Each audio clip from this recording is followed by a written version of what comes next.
தங்களுடைய கரங்களை பிடித்து அழைத்து சென்று அமர வைத்தார்கள். இந்த சம்பிரதாயம் எப்படி வந்தது என்று சொன்னால் சுவாரஸ்யமாக இருக்கும். பெரிய வரலாறு சம்பவத்தில் உள்ளது.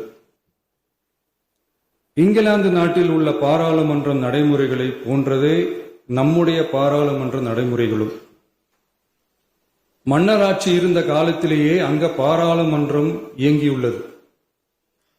அக்காலத்தில் அனைத்து அதிகாரங்களையும் பெற்ற மன்னரும் இருந்தார், பாராளுமன்றமும் இயங்கியது.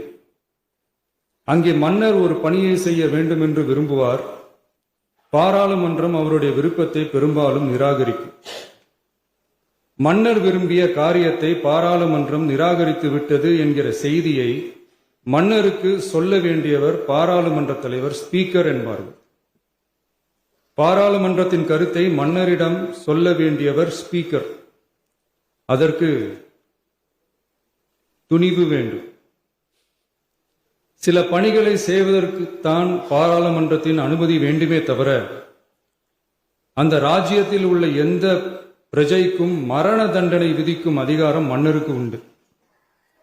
தான் விரும்பியதை பாராளுமன்றம் நிராகரித்து விட்டது என்று சொல்லும் ஸ்பீக்கருக்கு மரண தண்டனை விதிக்கும்படி ஆணையிடுவார். தலையை வெட்டி விடுங்கள் என்று ஆணையிடுவார்கள். இது பலமுறை நடந்ததால் யாருமே இந்த ஸ்பீக்கர் பதவிக்கு வர விரும்ப மாட்டார்கள். எனவே புதிதாக பாராளுமன்றம் அமையும் போது ஸ்பீக்கர் பதவிக்கு ஒருவர் அறிவிக்கப்பட்டவுடன் அவர் உடனே தலை தப்பித்தால் போதும் என்று ஓட்டம் பிடிப்பார். அணை முன்னவரும் எதிர்கட்சி தலைவரும் அவரை தடுத்து நிறுத்தி அவர் கைகளை பிடித்து இழுத்து வந்த ஆசனத்தில் அமர வைப்பார்கள். இதுதான் அந்த காலத்தில் இருந்து வந்த மரபு.